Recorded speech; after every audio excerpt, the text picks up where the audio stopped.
Halo teman-teman, perkenalkan saya Natalia Simarmata, guru Bahasa Indonesia dari SMA Negeri 3 Medan.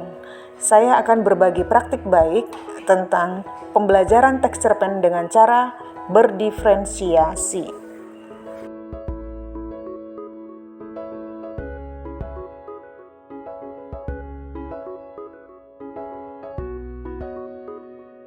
Halo guru hebat se-Indonesia. Kali ini saya akan berbagi praktik baik tentang pembelajaran teks cerpen dengan cara berdiferensiasi. Tahukah Bapak Ibu apa itu pembelajaran berdiferensiasi?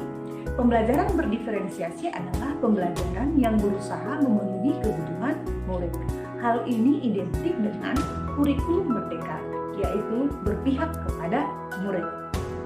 Mengapa saya memilih pembelajaran berdiferensiasi? Karena setiap anak berbeda. Latar belakang keluarga dan lingkungan yang berbeda, sikap, perilaku, dan kemampuan kognitif yang berbeda. Apa saja yang perlu kita perhatikan ketika melakukan pembelajaran berdiferensiasi? Yang pertama adalah mengetahui kesiapan murid. Ya, kesiapan belajar murid yaitu sejauh mana kemampuan pengetahuan dan keterampilan siswa untuk mencapai tujuan pembelajaran. Yang kedua, minat, bagaimana kesenangan murid di dalam belajar. Dan yang ketiga, profil belajar siswa. Ya, bagaimana gaya belajar siswa. Bagaimana strategi pembelajaran berdiferensiasi? Pembelajaran berdiferensiasi bisa dilakukan dengan cara diferensiasi konten, yaitu materi yang bervariasi. Yang kedua, diferensiasi proses. Proses pembelajaran bisa secara mandiri, bisa secara berkelompok. Dan yang ketiga adalah diferensiasi produk. Nah, produk ini adalah hasil akhir dari pembelajaran. Produk bisa berupa PPT, bisa berupa video, bisa berupa infografis, bisa berupa poster, dan lain sebagainya. Sebelum pembelajaran teks cerpen, saya melakukan tes diagnostik kognitif murid untuk mengetahui sejauh mana tingkat pemahaman murid terhadap pembelajaran yang akan dilakukan, atau untuk mengetahui kesiapan murid. Setelah saya mengetahui hasil diagnostik murid, saya merancang RPP, membuat bahan ajar, kemudian membuat PPT sebagai bahan presentasi, dan membuat video pembelajaran, serta membuat LKPD siswa, dan yang terakhir merancang penilaian. Pelajaran kita hari ini, yuk kita berdoa dulu, silakan ketua kelas siapkan. Selamat Indonesia.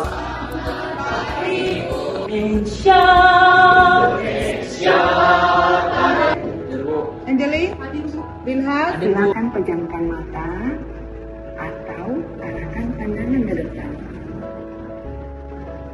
Rilekskan kedua kelopak mata. Menganalisis unsur-unsur pembangun cerita pendek. Masih ingat unsur-unsur pembangun cerita pendek? Ada tema,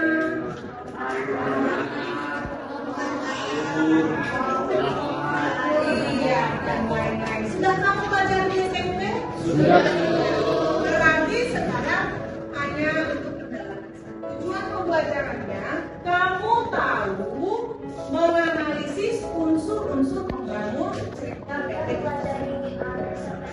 Agar kita bisa menulis cerita pendek yang sesuai dengan struktur dan gaya bahasanya.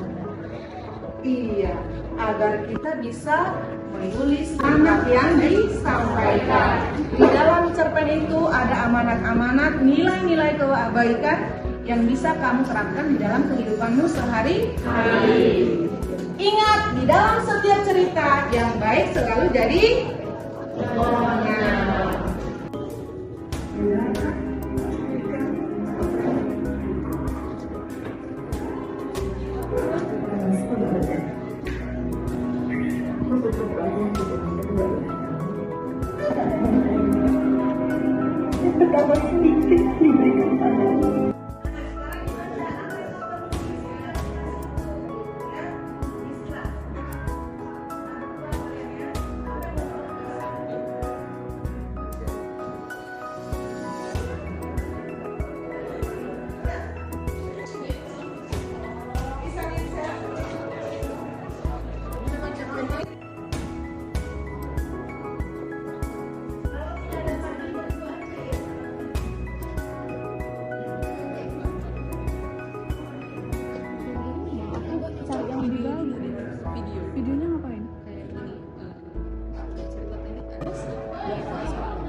buat juga nama-namanya. Kalau kalian mau buat juga fotonya.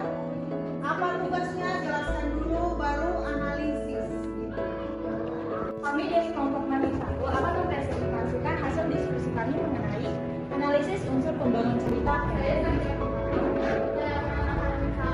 Saya lihat dari paragraf cerpennya adalah sungguh matahari tak terbit pagi ini. Bertanya silakan. Apakah 9 unsur tersebut harus ada di setiap cerita pendek? Terima kasih. Baik, terima kasih atas pertanyaannya. Akan dijawab oleh di sini saya akan menjawab pertanyaan kita dan jawabannya adalah pada setiap cerita pasti memiliki setiap unsur itu. Tetapi yang membedakan antara cerita lain dengan cerpen adalah jumlah katanya. Apa yang kita pelajari hari ini? Ayo, siapa yang sendiri? Ya silakan Nabi. Juga ada amanat yang dapat kita ambil dan kita amalkan dalam kegiatan kita selanjutnya. Tepuk tangan. Ya, walaupun setelahnya nanti itu dia bahwa hari ini kita sudah bisa mengetahui apa saja unsur pembangun teks cerpen, apa struktur teks cerpen, kemudian kaidah-kaidah teks cerpen. Untuk pertemuan berikutnya kita masih diskusi kelompok karena yang hari ini hanya satu kelompok, waktu kita hanya sedikit. Pertemuan berikutnya kita lanjut presentasi, oke ya. Nah, tugasnya di rumah kalian perbaikilah hasil kerja kelompok kamu yang membuat video, yang membuat infografis, yang membuat bahan presentasi yang lain-lain. Oke, sampai di sini anak-anak ada yang bertanya? Tidak ada. Ibu angkat bisa semuanya. Terima kasih, tepuk tangan untuk kita. Dalam pembelajaran kali ini kita membahas mengenai teks cerpen di mana Ibu Natalia Simarmata memberikan kami tugas untuk diskusi kelompok mengenai teks cerpen tersebut. Saya kebetulan mendapat kelompok yang kedua, yakni kami membahas mengenai unsur pembangun dari satu cerpen. Kami membuat video dari api Canva. Video tersebut berkisar 1 menit 5 detik. Saya sangat tertarik untuk belajar materi ini dengan aplikasi yang lebih simpel dan sangat mudah untuk dipahami. Terima kasih. Dari kelompok cakap 2 diberikan tugas untuk mencari kaidah kebahasaan dari teks Matahari Tak Terbit Lagi. Dalam pengerjaannya kami menggunakan aplikasi Canva untuk membuat PPT-nya. PPT-nya tersebut berkisar 7 halaman. Pembelajaran berdiferensiasi sangat menarik dan menginspirasi.